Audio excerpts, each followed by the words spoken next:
Welcome to the Classical Reflections podcast. My name is Jessie Craft.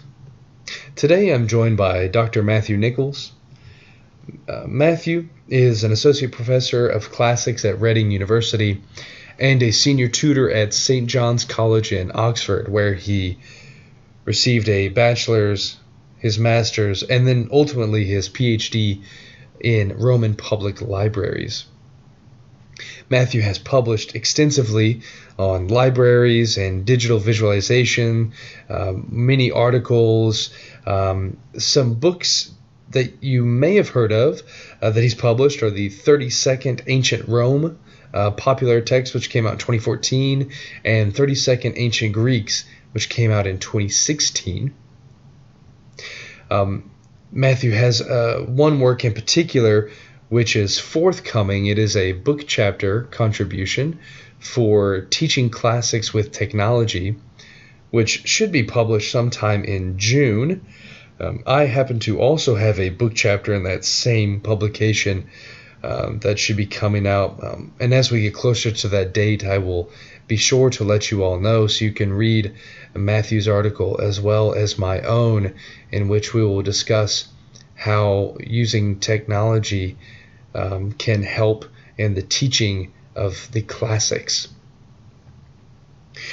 I've called Matthew to join me here because currently Matthew, for about the past 10 or so years, has been working on a 3D visualization of the ancient city of Rome.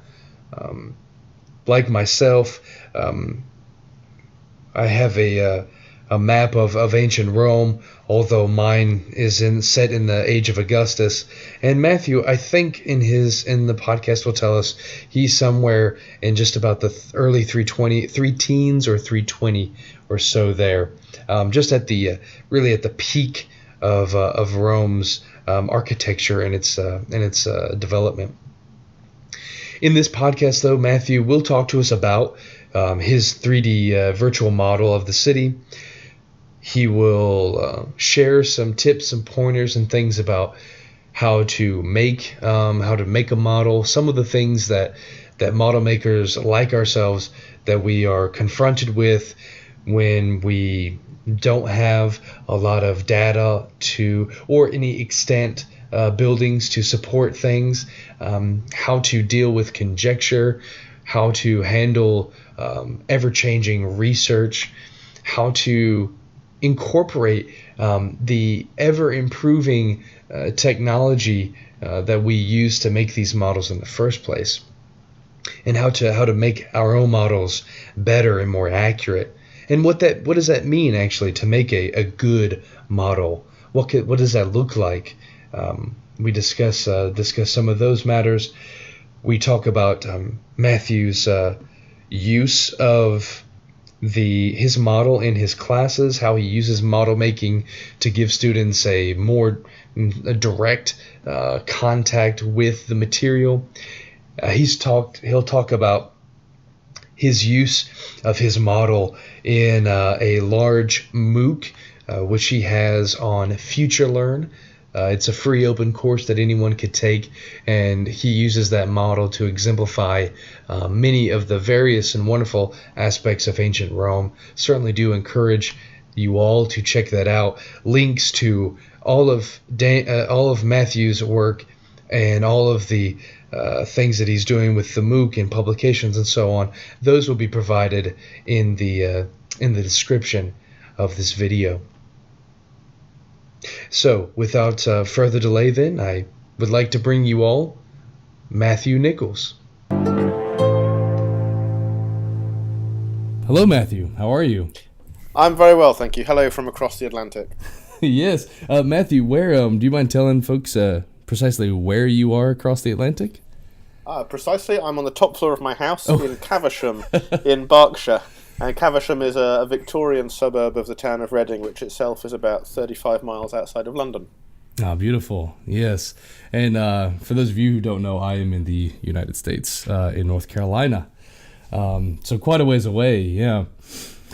Well, Matthew, I guess I'll say a little bit just briefly about how we sort of have come to know each other. I first I guess this is back in 2015, almost 4 years ago, or right at 4 years ago actually. Was I'd started my project on building a model of ancient Rome, and was looking around as you do to see if anyone else was doing the same thing and who those people were. And I found this wonderful video of you at Sketchup's 3D base camp. That's right. And loved what you were doing, and saw that you were a very, it seemed anyways, a very approachable and personable kind of individual. So I thought, what the heck? I'll just shoot this guy an email and see where it goes from there. And ever since then, we've been in touch in some form or fashion, and you've been in many ways a big influence on things that I do, and a great help as well. Well, thank you. And that's true the other way around as well. It's always nice to meet people who are working in fields kind of like one's own. So good. I'm glad you dropped me the email. Yeah. Well, so I've mentioned that you make the model, and of course I will have said a bit more about this in sort of a preface to this podcast. But so can you tell us just a bit about the model and what precisely it is? And yeah, it's a large scale digital model of ancient Rome. So it lives inside the computer, and it's all just ones and zeros. It's digital geometry. Which is drawn, so I draw the buildings in modelling software, and I then put into them appropriate kind of textures and colours, and then assemble them into a city-scale model, and then I can use that in various ways. The simplest way is to point a virtual camera at it and take a picture, and there are more complicated things you can do as well, like fly through it or turn it into something that one can walk around in real time, or put it into a virtual reality headset. So it's a digital artefact that lends itself to lots of different kinds of output. And in terms of what it shows, it's the whole city of Rome within the Aurelianic walls and a bit beyond, in roughly the year AD 310, though we could discuss that a bit further. So it's big. It's a very large model of all of ancient Rome. So, sorry, could you repeat the year again? You said 310? 310, yeah, about 310, yeah, roughly. Yeah. I mean, the actual longer answer is it's not really at a specific moment in time, but that's yes. the easy and quick answer. Yes. That's when the latest buildings are from. So that's the reason you chose it for because those are the latest buildings. Then was there any other reason for that, or you just wanted to sort of showcase as much of Rome as possible? Well, that's the main reason, and in fact, let me revise my date, actually 315, because if I think about it, the latest building in there is the Arch of Constantine, which dates from that year. Mm-hmm. And I wanted that, for example, if you go to the Colosseum now, yes. the Arch of Constantine is a really important part of that part of Rome. You can't not see it. And for the model not to have it in would feel rather artificial and wrong. So if you want that model, your date has to be at least AD 315. If you go much later than that, the city starts to get transformed in all sorts of ways in the early part of the late antique, which is not really my period, so it's yes. a good stopping point or transitional point, if you want. Yes. So you said not really your period. So I know that you've done a lot of work on libraries in particular. Was your work in libraries what sort of let's say limited you to or brought you to a certain period, or did you just choose the period for other reasons? Well, my work in libraries, I mean, if you're talking about kind of what period I am a historian of, yes, I've always been an imperial Roman historian. And when you get past Constantine, you're into the Christianity of the empire and the splitting up of the empire into the eastern and western halves. That's just a whole other, in the end, field of scholarship that is not quite mine. Yes, yes, I've always been an imperial Roman historian, and the work on libraries, which is my doctoral work, is what brought me to digital modeling, actually. I see, yeah. Because you have a few models. I believe it was on the Reading site. I think I saw. What was the library of Kelsus? Kelsus, there it is. Yes, yeah. Beautiful. Yes. Had you done that also? Fine building. In that's SketchUp? Right. Yeah, that's all SketchUp work. I mean, the fly through you saw there is probably rendered in Cinema 4D, but all of my architectural work is done in SketchUp. And you saw me presenting at their conference, and I'm a big SketchUp fan. Partly because I'm a classicist, right? I'm not an architect, or I have no training in this field. Yes, yeah. So being able to use friendly tools, as you'll understand with your Minecraft work, yes, is really a very important part of what I do and how I teach it to other people. Yes. I was going to, if we could kind of just, sort of a curiosity of mine. So I've my work is in Minecraft, but I dabbled I made a temple in SketchUp after having, after a few years of speaking with you. I thought, man, I really wanted to see what it was that you were doing, and I only just sampled it, but not even maybe sampled. I'm just curious, what is it like in that 3-dimensional space to build? Because as I understand it, so Minecraft, I already have the space within which I will be constructing, right? So, and it's in a sort of realistic or familiar space insofar as there is a land, there is grass in front of you, and you have a sky. But in SketchUp, you don't have that. You have to create all of that, don't you? Yeah, which gives you a challenge, but also in the end more freedom. So I have dabbled with Minecraft in the same way that you've experimented with SketchUp, and no doubt I'm not getting the full potential out of it. But it feels to me more like like Lego or something like that, where you have a predetermined building space and predetermined blocks, and you kind of stack them up to make what you want. Whereas in SketchUp, you're drawing with a virtual pencil in a 3D environment, and you can draw within certain limits whatever you want. So you have much more latitude, but also because you have less constraint, the ways in which you can get it wrong multiply up. But then SketchUp itself is an intermediate kind of program, because it's much friendlier actually in the intuitiveness of its drawing tools than a more sophisticated kind of AutoCAD kind of program, where you could probably do more, but again, because you're so much freer, it takes longer to learn. So if that makes sense, I think of SketchUp as a very friendly, kind of approachable, freeform 3D drawing tool. Because you actually managed to use SketchUp in some of your classes, correct? With students who've, I guess, have never used SketchUp? That's correct. So I teach an undergraduate course at the University of Reading, where I have them, I'm teaching it this term actually. They go from no previous, or very, very few of them have any previous experience of drawing in 3D. And by the end of the 10-week academic term, or semester, they're producing decent 3D models in SketchUp. So how long do you think it took you to get to where you are in your abilities, and then maybe we can trickle that down to about how long does it take your average student to get to where they need to be to just produce what it is you're asking in class?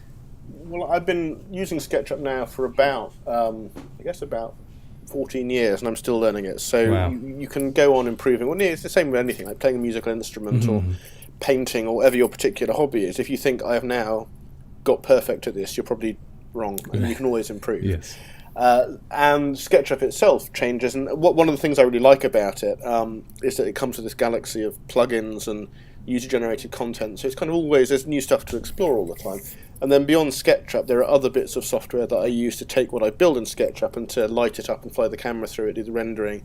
For a long time I've used Cinema 4D, and I added Lumi onto that a couple of years ago, which is a lovely, lovely program. And then, as well as that, there are other tools and platforms for sharing 3D content online, like Cubity and Sketchfab, and I'm learning those too. And 3D printing is still out there as a goal for me. And then there's Unity to take model content and put it into a real-time gaming environment, so you can walk around in real time. So there's never an end of the stuff that one can add in and build on.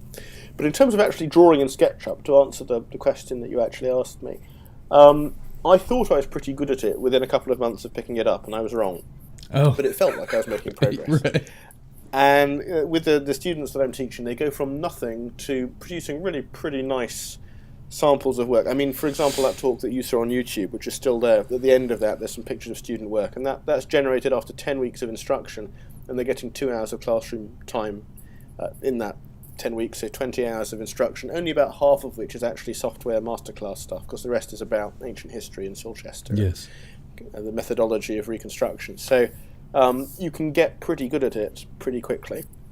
And the thing I say to the students is that if you sit down at the piano or pick up a guitar, within a couple of hours you'll be getting a tune out of it, and it'll be kind of okay.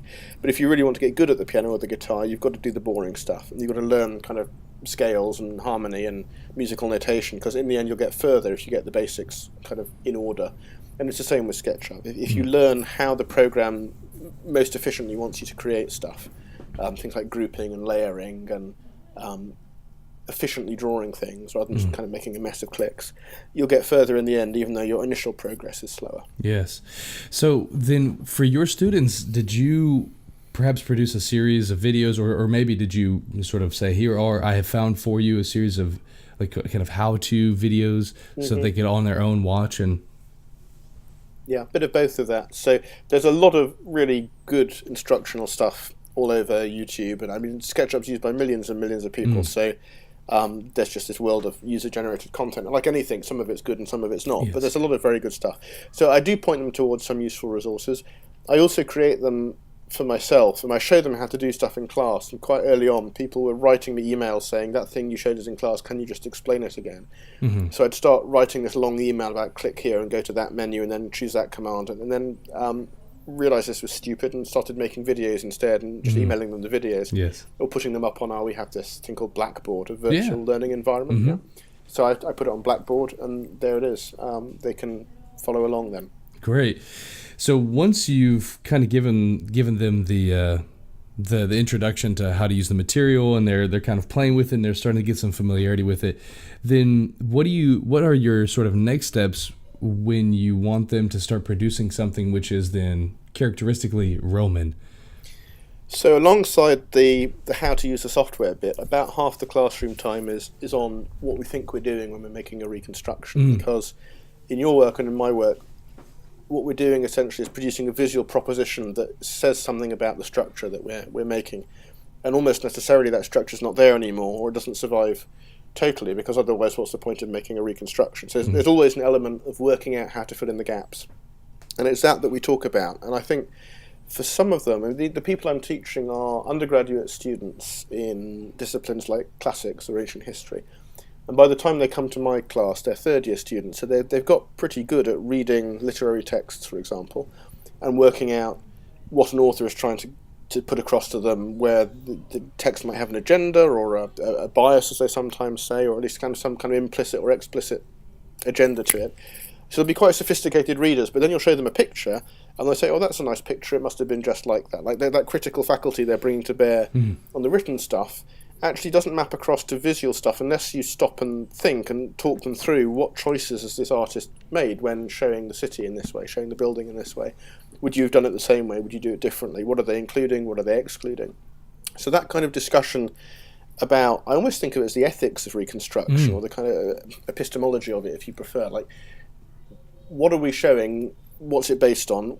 Where there are gaps in our knowledge, that's fine, that's what reconstruction is. But then how do you explain to the viewer how you're filling in those gaps, and do you include that visually? I mean, what I say to all of them at the start of the course is, what's your goal for your reconstruction? What do you want it to be? And they all say, I want it to be realistic. So we spend the first couple of sessions unpicking this word realism. Like, do you mean photoreal, like you're making a movie? Because you can do that, but do you mean honest? Do you mean like making an honest appraisal of the state of our knowledge, and showing, for example, what we definitely know in solid and what we don't know in kind of black and white or transparency? Because you could do that too.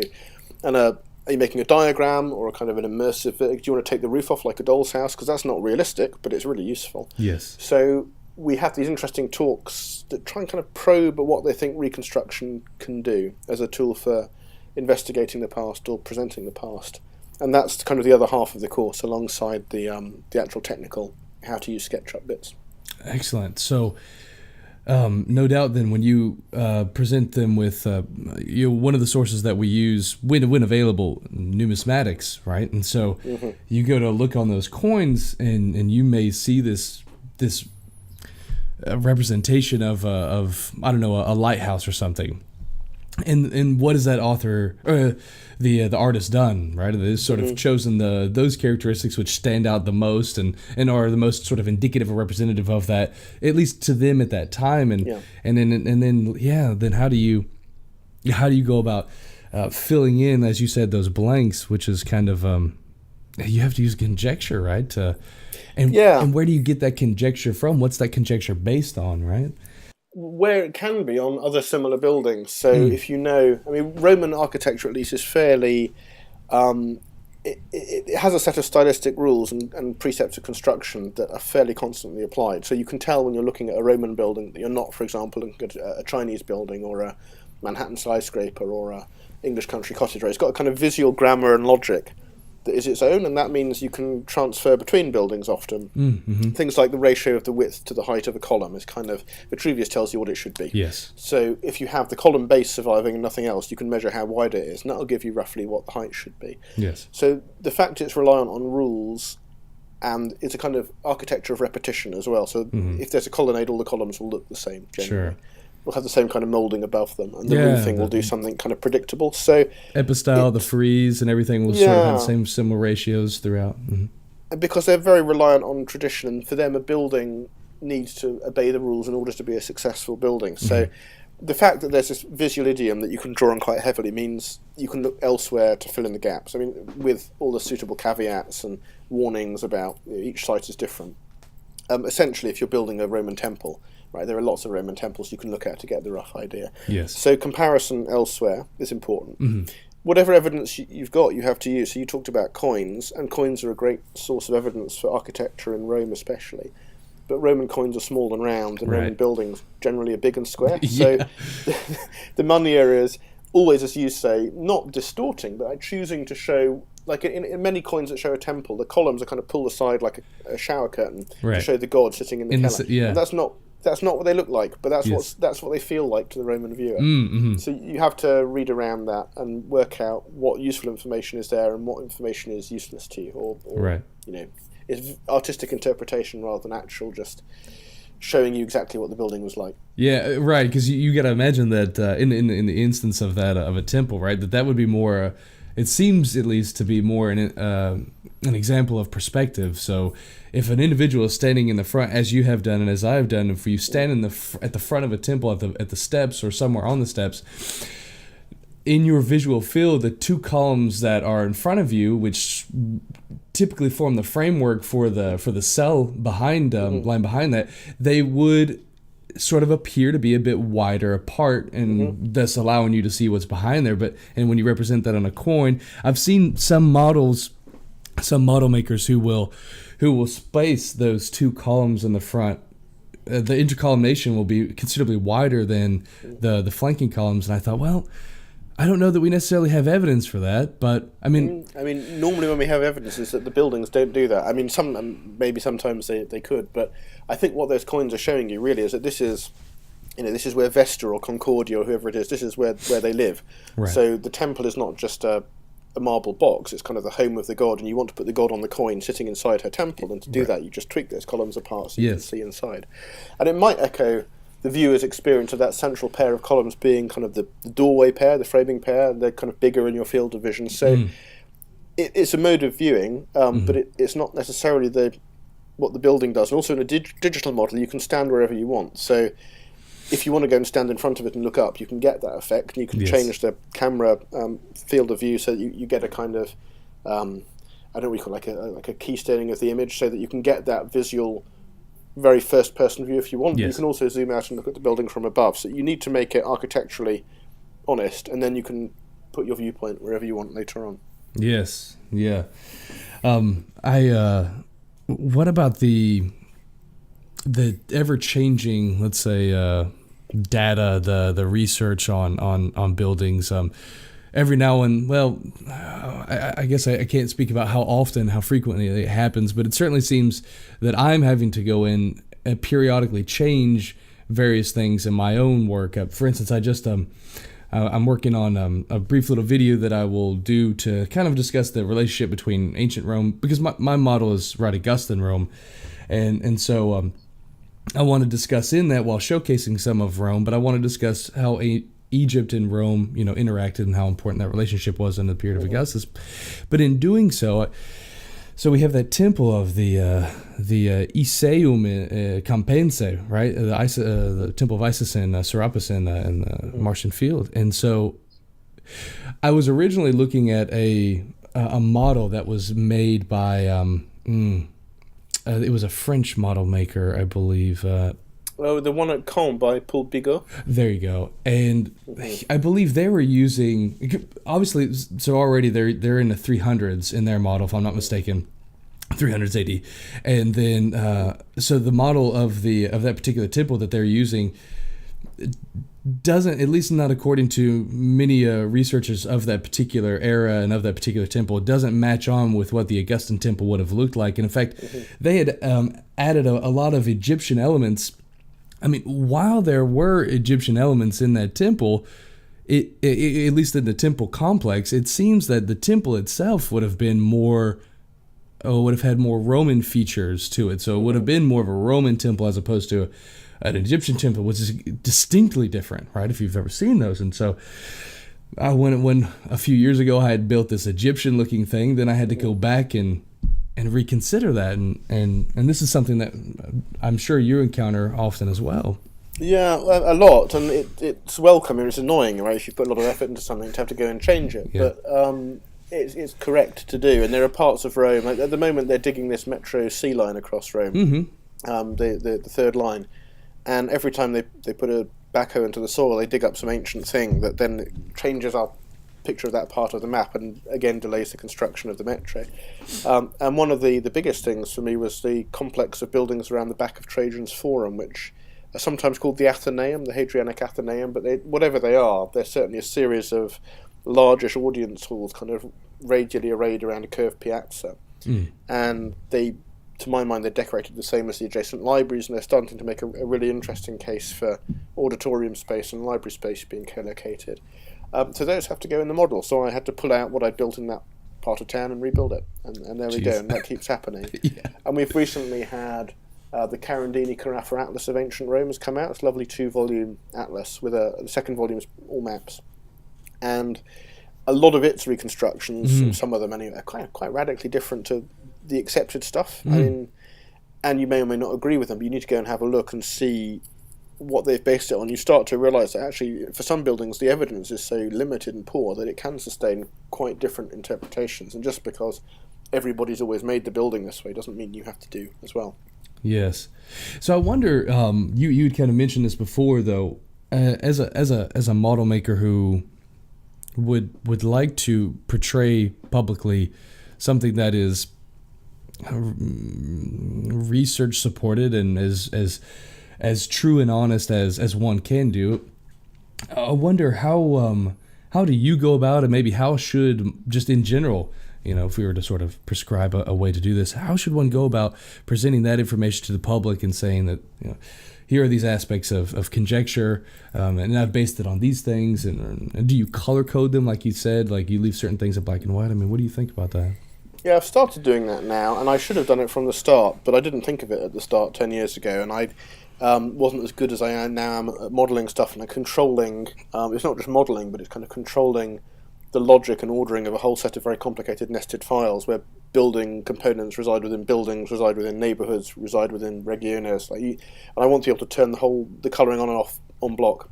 So I've started rebuilding the entire model actually to let me do that, to show the known stuff in colour, yes, and the conjectural stuff in white. And I don't think there's yet a kind of a fixed upon convention in this field for how you show conjecture, and people have done it with differential colouring or making stuff disappear. For my mind, especially at a kind of citywide scale, it's got to be a very visually obvious set of cues. So for me, everything that's conjectural is white, everything that's known is coloured. But that, of course, there's many buildings where part of it is known, or like you know it with roughly 60% certainty, so do you colour it or not? There's no perfect way of doing it. Or you know the building existed because it's on a coin but not where it was, so should it be coloured or white when you put it in one spot on the map? No perfect answer, but I think I like complexifying the picture. One of the things these models do too well is to look convincing. So you show someone a nice flyover with the sun shining and the kind of the river rippling, and they say, "Oh, perfect! Right, this is exactly how it was." Right. And when you're working, for example, with TV, they tend to want to say, "So this is accurate, right?" And you say, "Well, let me kind of, sort of." They say, "Good, it's accurate. We're going to claim this exactly. This is how Rome was."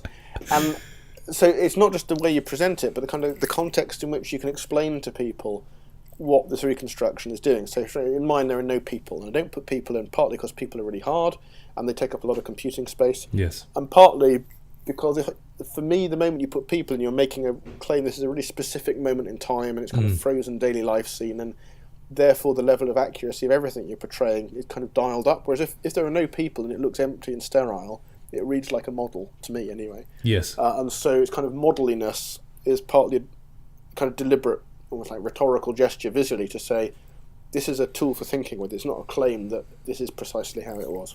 Yes. But people sometimes don't get that, and I get all these comments like in the public deployments of the model saying, "Oh, could you put some people in, or some dirt, or some graffiti?" And you think, well, I know why you're saying that, and you're not wrong, but yes, this is not kind of the job I'm trying to do with it. Yes, I would tend to agree with you with the caliber of model that you have had.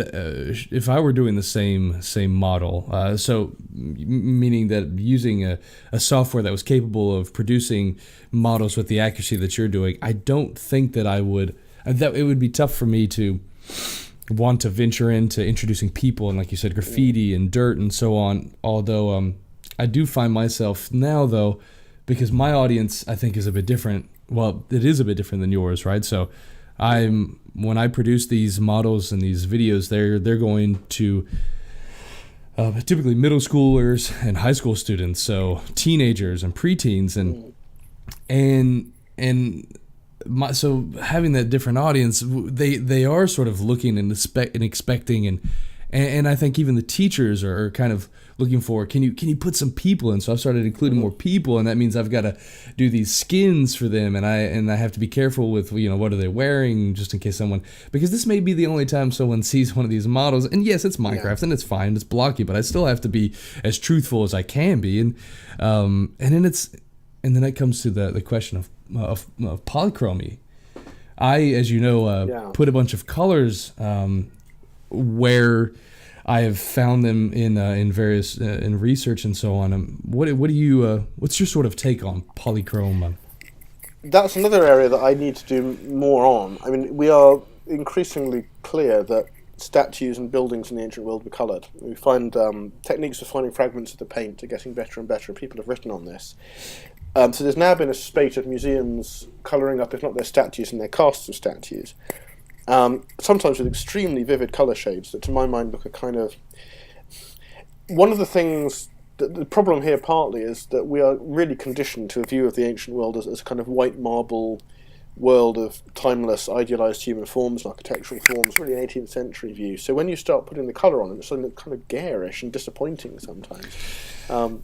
And all this subtlety of form that they have with their amazing ability to render human flesh in marble, and then you kind of paint it all bright red or whatever, and it looks a bit... Yeah. Ugh. So I think there's work to be done probably on the subtlety of shading with some of this stuff, but I think the argument that these things were originally coloured is pretty much... I mean, not all of them, not all the time, but a lot of them, and more than I show probably in my models. Colouring all that stuff up individually within the model is quite a lot of work, so I've done it sometimes but not always. And the other thing that gives me pause is that right at the start we said my date is, let's say, 8315, by which date a lot of the things, a lot of the structures and statues in my model will be hundreds of years old. And if they were brightly coloured, then you can be sure, unless they were regularly restored, they'd start to fade and wash out, and people would come and deface them or whatever it might be. So, or patinaed bronze or something. Yeah, all of that. And that goes back to the questions about dirt and graffiti, I know. So there's kind of a logical inconsistency in saying, well, I'm going to have it fairly pristine, but I'm not going to put the colour in because it would have faded out. And it's something that requires constant thought, I would say, and attention. And I don't think I've got it all right. But then, I think no one should claim their reconstruction is completely correct, especially not on a city-wide scale where it's the work of lifetimes. Yeah. But I think polychromy is really important, and it's surprising to people. I mean, I said it's surprising to me when you see these very, very bright statues, and it changes the way you think of classical statuary, and it's good to be challenged like that. And I think if my whole of my Roman Forum was full of people kind of in bright colours, there'd be a lot of comments from people looking at it, but maybe that would be good to stimulate that kind of conversation. Well, did you ever look much at the work of what's that group called? I think it's Altair for Multimedia. Oh yeah, I've seen that stuff. Yeah, and they do a lot of that. I think they do a lot of polychromy and kind of adding.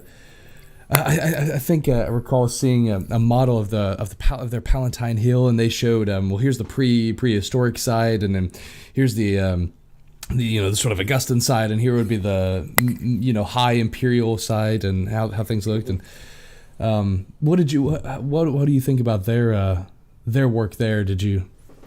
I think there's some lovely work done, and I think that idea of diachronic modeling, so you take one site and take it forward through time, is really, really powerful. I've seen them do it. There's a studio in Italy who do a lot of the site illustrations at Roman sites called Inklink, who I guess are using, I mean, they're painting. So they're not digital creations, or at least they're not presented that way, but they are also very beautiful schematics that show change through time. And I think that's a really good way of presenting a site. Yeah. And it allows you, of course, to take a series of slices when things were new. So if you want colours, you can put the colours in and make it all bright. My model is synchronic, roughly. I mean, it's one period in time because I haven't had the time and resource to make 10 of them, but I would like to. I think the ability, especially in a digital model where you can turn stuff on and off, you could, in theory, layer out all the different time periods and have things popping up and disappearing. Yes. That is great. It's such a good, like, four-dimensional modelling, as I think of it. It's a really powerful thing. Yes. Would SketchUp allow for you to easily, I mean, certainly some of the buildings will have throughout the years fallen into disrepair, and so you just wonder if in SketchUp you could sort of model, here's a building which is kind of crumbled in places, and or is that all stuff you have to do yourself? I mean, you'd have to model that. Well, if it was actual degradation of the physical fabric of the building, so a bit's missing, I do that in SketchUp.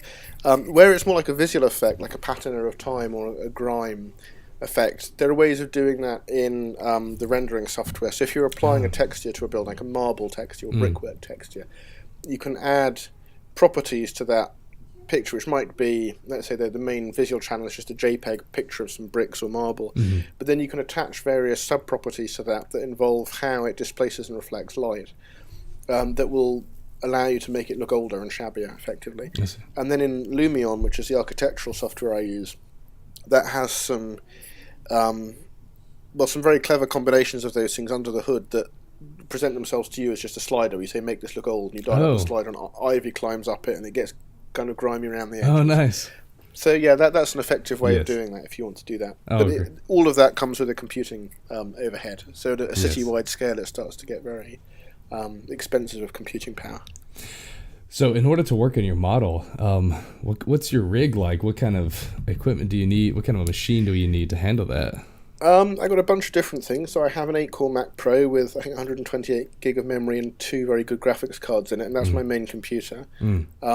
And that's both for creation work and also for rendering it, which is why it's got the multiple cores and lots of RAM. I've got a separate PC that I use for Lumion, because Lumion's PC-only software, and that's essentially a gaming computer, where the graphics card is a very high-end. It's a 1080 graphics card. It's a very capable machine. And then I've got a series of very big monitors, because you always need as much screen space as you can get. So I've got, I think, 3 27-inch monitors, kind of an arc. And then there's all the other machines that, like laptops and iPads and iPhones for taking the stuff out and showing it in talks. So that's, I mean, it's a nice set of computers, but it's just high-end consumer machines. It's not like I had to buy a server farm or something. Oh, right. And it's all been handled through little bits of money here and there. It's never been a kind of hugely expensive project. The software is quite expensive. The Lumion is the first bit of software I bought that cost more than the computer it runs on. Wow. Because it's really made for architect studios. It's lovely software. So, I mean, I have to keep scrabbling around every couple of years to replace a computer. But that's what I have. And just a standard mouse and keyboard. I've got one of those 3D mice, which is nice, but I've never quite got into it as much as I feel I should have done. I've got a graphics tablet that I use for some of the kind of painting work on textures, but mostly it's just standard mouse and keyboard. Okay, yeah. So I wanted to then, I guess at this point maybe turn to sort of the educational application and implications that we have that are afforded by models like this. And now you just 2 years ago, I think, started a MOOC. Yes, that's right. And I participated in that, and it was I had a good time. I learned a great deal. Do you want to share a little bit about that, what you do there, and the purpose? Yeah, I'd be delighted. So this is a massive open online course. So the acronym is MOOC, as you said. And these are things that came along in about 2012, 2013, actually at places like Stanford and MIT, where they were trying to get university expertise out to a massive public. So universities, by and large, are face-to-face businesses in a physical place, and students come to us. But we create a lot of research and teaching resources that can be shared with a global public. So MOOCs try to do that, and they do that through putting online resources for people to turn up and take. So there might be videos or written articles or quizzes or audio tracks, things like that you bundle together into a course, and you put it online as a MOOC. And one of the things about MOOCs, at least the way we make them at Reading and in the UK, and I think generally, is that although you can just treat them as a grab bag of online resources, they kind of work best when they have a time direction to them. So they're staged in weekly units, and you progress through those 5 weeks, in my course's case, with a cohort of learners. Mm-hmm. So you all do the content at roughly the same time, and therefore you can talk to each other about it. So it becomes a social form of learning that counteracts the isolation of just being you and your computer otherwise.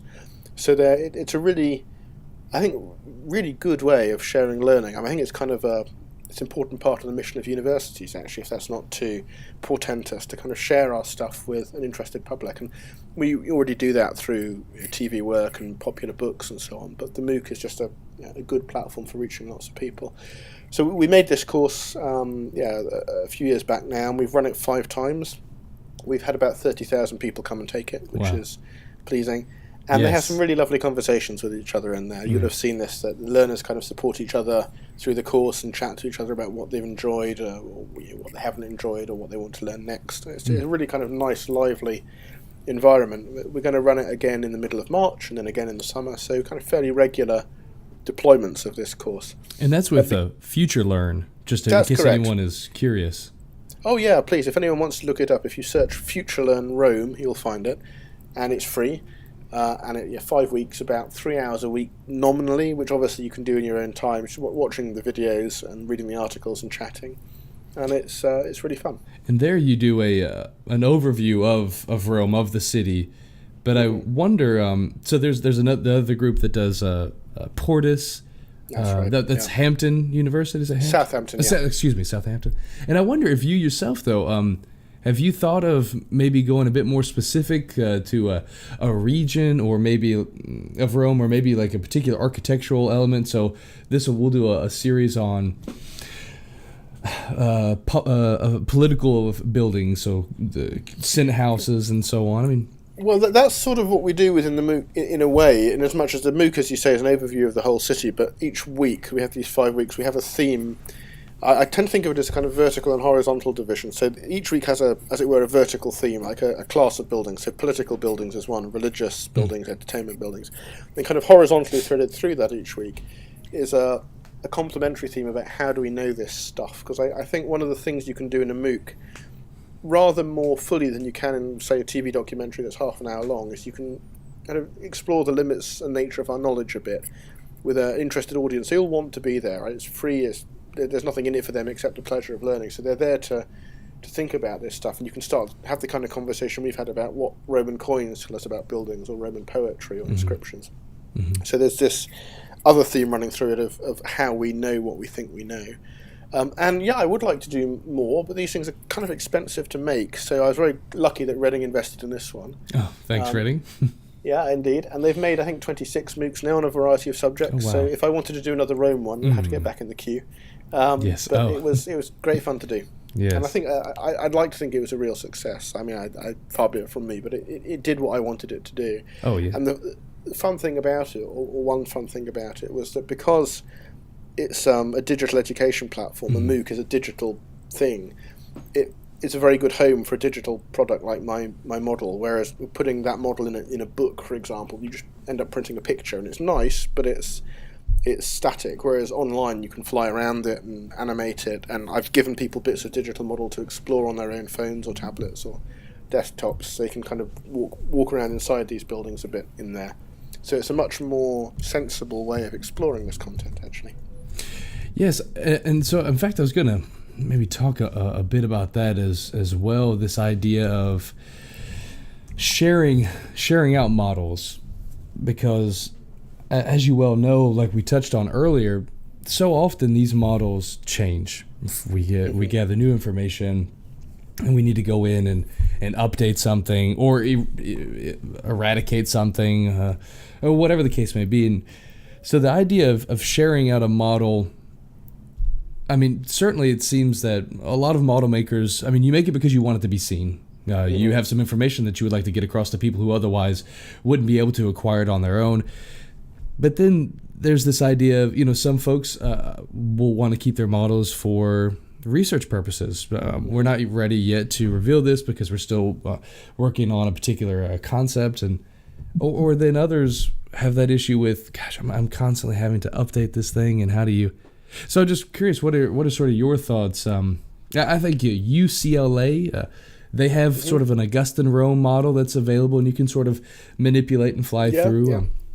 Yeah, that's very nice. And there's a number of Roman modelling projects around the world that all have different takes or styles. And there's some really wonderful work to go and look at. So in terms of kind of crowdsourcing a model, because I've kind of reached the limits of what I can do. I've made one Rome, and it's taken me years. So if I want to make all these different time periods, you'd have to put a group together, and one way to do that is to apply for research funding and get a funded team.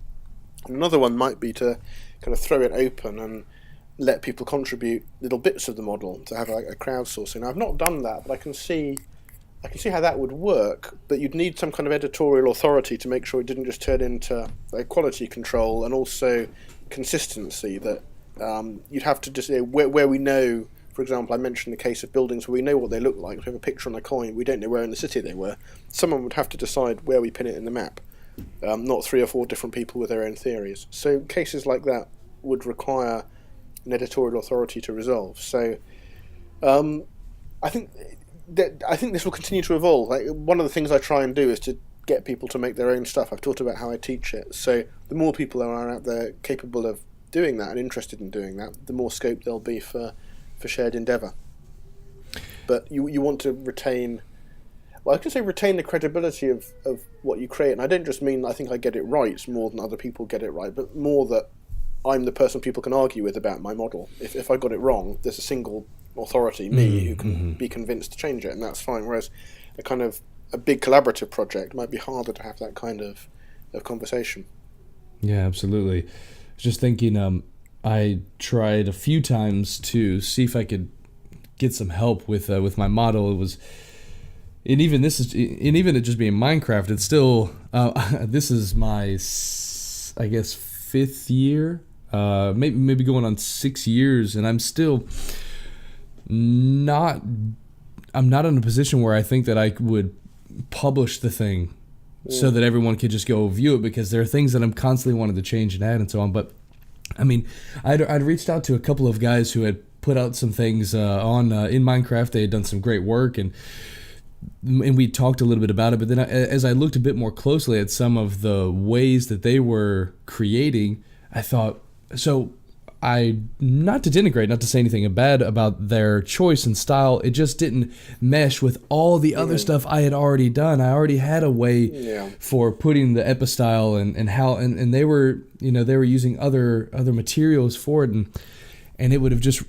I think the consistency would have suffered. That's the same with my project. It has a kind of a visual look and feel that in the end is mine, and it's not to say it's better than anybody else's, it's just the way it's evolved. And I would also, having invested a lot of time and thought into it, I kind of be a bit reluctant, I guess, to cede control of chunks of it over to other people.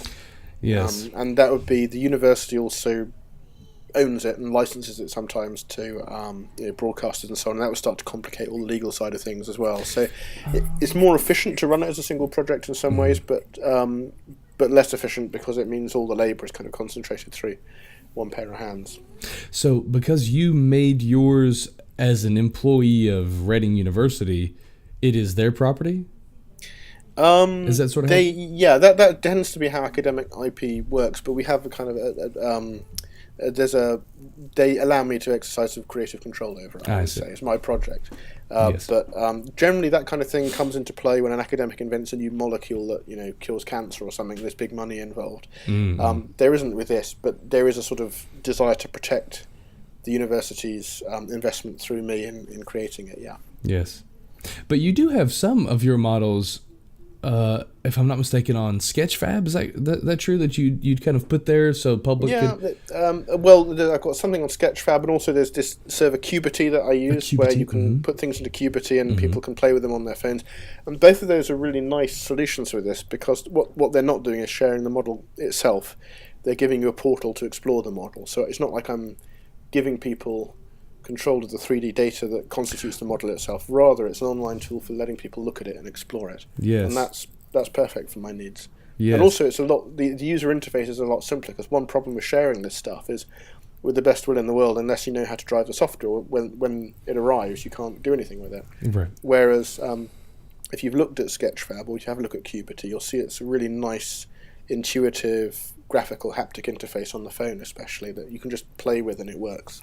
Yeah, it's just a matter of moving the phone in a particular direction, zooming in, zooming out on things. Yeah. You can get a little Google Earth man and drop him in and walk around. And it's a really good tool. Yes, and I've had a lot of teachers asking about where to get other models, particular models of particular buildings. They wanted to show their students, what does a basilica look like, and so they're looking around for these things, and these having a 3D model of. So I mean, I guess it's one thing to have the city, which could have its uses, but having even just like little models of particular building types. It's also has an educational purpose that teachers could really take advantage of in showing students virtually. What does this look like? Let's walk through it. Give a tour of it. I'd be very glad if they didn't. That's in the MOOC. I've got 9, I think, buildings that are made available in this way to explore on the screen, and actually those all exist as stable links even outside of the MOOC. If you have the software on your phone, you can just open them. So if you want links at the bottom of the podcast, I'll give you some links so people can go play with them. They'd be very happy for them to do that. And over time, it'd be nice to get more bits of model made available that way. As you say, everybody who builds these things does so because they want people to see them in the end. So I'm just delighted when teachers find this stuff useful. Yes. We've had a few classes of school pupils going through the MOOC and kind of live tweeting their progress, which has been really nice. Very, very nice to see that use. Yeah. That's great. Well, so we'll definitely in the description put some links, the ones that you would like to share out with everyone. But I guess just sort of in wrapping up, I'll ask you one other question. What do you sort of see the role of 3D model making being in education? Like, the future role? Where do you see us heading? I think it can do a lot, and obviously I'm a sort of evangelist of this sort of thing, and I realise that it's not for everybody. But the message that I try and get across is that all my degrees are in classics and ancient history. I've never been trained to do this stuff. I didn't need any particularly expensive computer, and the software is free. So if people like me can pick it up and play with it and achieve decent results, that's the same for educators in a lot of fields, and it's also true for their students. And if you think about the kinds of education, the kinds of learning that really go deep and work best, for me they're often where the student is doing something or creating something. So looking at a picture that I have made of a basilica, well, fine. Taking the 3D model and exploring it, walking through the basilica, okay, that's a bit better because you're kind of active and looking around. Actually making your own basilica in the end, that's where you really learn about Roman basilica architecture. Because there are no hiding, you've got to work out how the piers meet the ground and how the roof meets the piers, and if you can't do that, there'll be gaps in the model. So it forces you to think a lot about the form and function of the architecture. So I think it's a great learning tool and a great teaching tool. And given it's free and pretty easy to do now, or at least to experiment with, I think it'd be good to see more people doing it. I think virtual reality might change things a bit. It's been just on the horizon for years and years, and it still is, right. But in the last 12, 18 months, it's all got a lot more affordable.